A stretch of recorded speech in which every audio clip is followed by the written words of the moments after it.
Assalamualaikum warahmatullahi wabarakatuh. Saya Muhammad Rifkan Rahman dari kelas 11 TKJB ingin mempresentasikan tentang materi routing.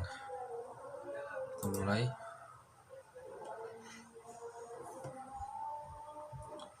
Materi routing. Pengertian routing. Routing adalah suatu protokol yang digunakan untuk mendapatkan rute dari suatu jaringan ke jaringan yang lain. Rute ini disebut dengan rute dan informasi rute secara dinamis dapat diberikan ke router yang lainnya ataupun dapat diberikan secara statis ke router lain. Seseorang administrator memiliki suatu protokol routing dinamis berdasarkan keadaan topologi jaringannya, misalnya berapa ukuran jari jaringan, bandwidth yang tersedia, proses power dalam router, merek dan model dari router, dan protokol yang digunakan ke dalam jaringan. Routing adalah proses di mana suatu router memforward paket ke jaringan yang dituju. Suatu router membuat keputusan berdasarkan IP address. Selanjutnya di sini ada macam-macam routing. Yang pertama ada routing statik. Cara kerja routing statik itu menjadi 3 bagian, yaitu administrator jaringan yang mengkonfigurasi router melakukan routing berdasarkan informasi dalam tabel routing.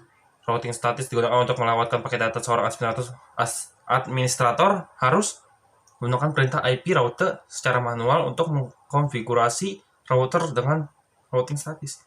Sini gambarnya sudah saya sediakan. Selanjutnya ada konfigurasi routing statis. Langkah-langkah untuk melakukan konfigurasi routing statis adalah sebagai berikut.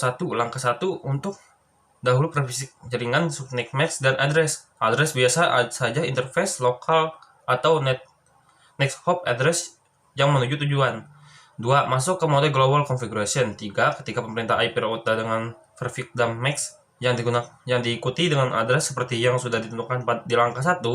Sedangkan untuk administrative distances bersifat tambahan boleh digunakan boleh tidak.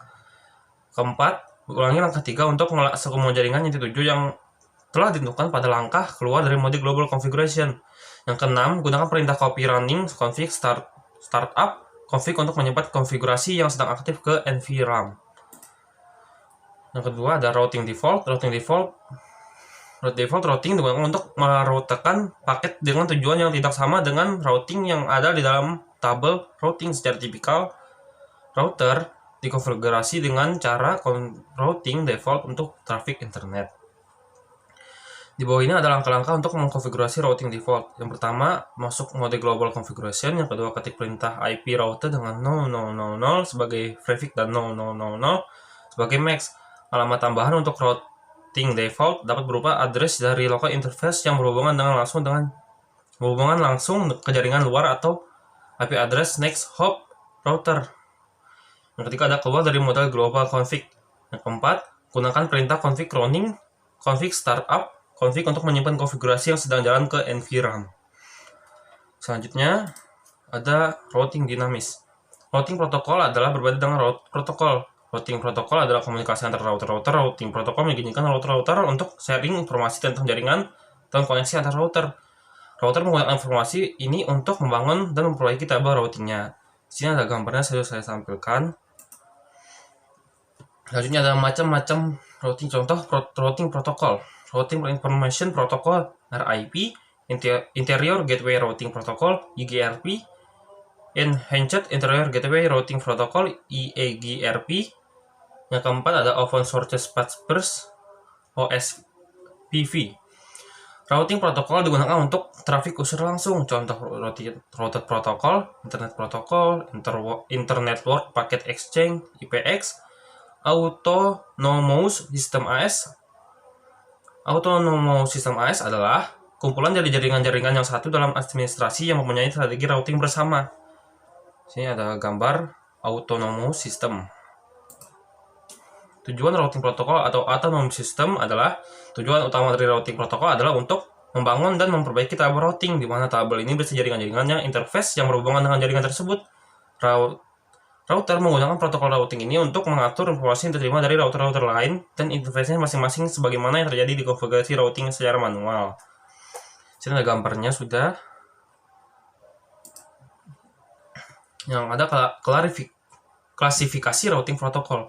Sebagian besar algoritma routing dapat diklasifikasikan menjadi satu dari 2 kategori. Berikut yang pertama ada distance vector, link state. Routing distance vector bertujuan untuk menentukan arah atau vektor dan jarak ke link-link lain dalam suatu interwalk. Sedangkan listate bertujuan untuk menciptakan kembali topologi yang benar pada suatu internetwork. Sini ada contoh distance vector link state. Selanjutnya ada routing protokol distance vector. Algoritma routing distance vector secara periodik menyalin tabel routing dari router ke router. Perubahan tabel routing ini update di antara router yang saling berhubungan pada saat terjadi perubahan topologi. Algoritma distance vector juga disebut dengan algoritma Bellman-Ford. Setiap Ford router menerima tabel routing dari router tetangga yang terhubung langsung pada gambar di bawah. Ini digambarkan konsep kerja dari distance vector. Selanjutnya ada macam-macam routing. Router B menerima informasi dari router A. Router B menambahkan nomor distance vector seperti jumlah hop. Jumlah ini menambah distance vector. Router B melakukan tabel routing baru ini ke router-router tetangganya yang lain, yaitu router C. Proses ini akan terus berlangsung untuk ke semua router. Ini contohnya seperti ini. Router table. Setiap router yang menggantikan distance vector pertama kali mengidentifikasi ke router-router tetangganya interface yang terhubung langsung ke router tetangganya mempunyai distance 0. Router yang menerapkan distance vector dapat menentukan jalur terbaik untuk menuju ke jaringan tujuan berdasarkan informasi yang diterima dari tetangganya. Router A mempelajari jaringan lain berdasarkan informasi yang diterima dari router B. Masing-masing router lain menambahkan dalam tabel routingnya yang mempunyai akumulasi distance vector untuk melihat sejauh mana jaringan yang akan dituju. Sini ada tabelnya seperti ini. Selanjutnya ada tabel routing berisi informasi tentang total path cost yang ditentukan oleh metrik dan alamat logik dari router pertama dalam jaringan yang ada di isi tabel routing yang tadi. Ini prosesnya seperti ini. Nah, di sini ada link state. Algoritma link state juga dikenal sebagai algoritma Dijkstra atau algoritma shortest path per SVF. Algoritma ini memperbaiki informasi database dari informasi topologi. Algoritma distance vector memiliki informasi yang tidak spesifik dengan distance network dan tidak mengetahui jarak router. Sedangkan algoritma link state memperbaiki pengetahuan dari jarak router dan bagaimana interkoneksi. Fitur-fitur yang dimiliki router link state adalah link state advertisement (LSA) adalah paket kecil dari informasi routing yang dikirim antar router. Topologi database adalah kumpulan informasi dari LSA. SVF algorithm adalah hasil perhitungan pada database sebagai hasil dari pohon SVF. Ada routing table adalah daftar rute dari dan interface. Selanjutnya ada proses discovery dari routing link state. Ketika router melakukan pertukaran LSA dimulai dengan jaringan yang terhubung langsung tentang informasi yang mereka miliki. Masing-masing router membangun database topologi yang berisi pertukaran informasi LSA.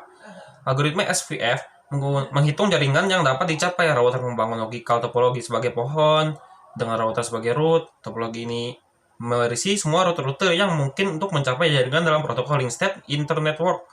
Router kemudian menggunakan SVF untuk memperbanyak rute.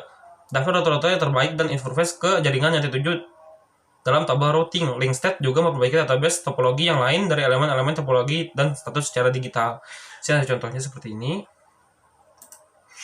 Selanjutnya ada router pertama yang mempelajari perubahan topologi link state melewatkan informasi sehingga semua router dapat menggunakan untuk proses update. Untuk mencapai keadaan konvergen, setiap router mempelajari router-router tetangganya termasuk nama dari router tetangganya, status interface, dan cost dari link tetangganya. Router membentuk paket LSA yang mendaftar informasi ini dari tetangga baru. Perubahan cost link dan link-link yang tidak valid pakai LSA ini kemudian dikirim keluar sehingga semua router-router lain menerima itu.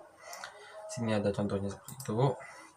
Selanjutnya ada beberapa titik berat yang berhubungan dengan protokol link state. Yang pertama ada prosesor overhead. Yang kedua ada kebutuhan memori.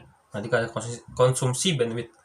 Router-router yang menggunakan protokol link state membutuhkan memori lebih dan proses data yang lebih daripada router-router yang menggunakan protokol distance vector.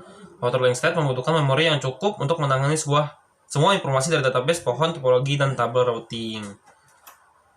Seperti ini. Di sini ada penentuan jalur. Router memiliki dua fungsi dasar yaitu fungsi penentuan jalur, fungsi switching.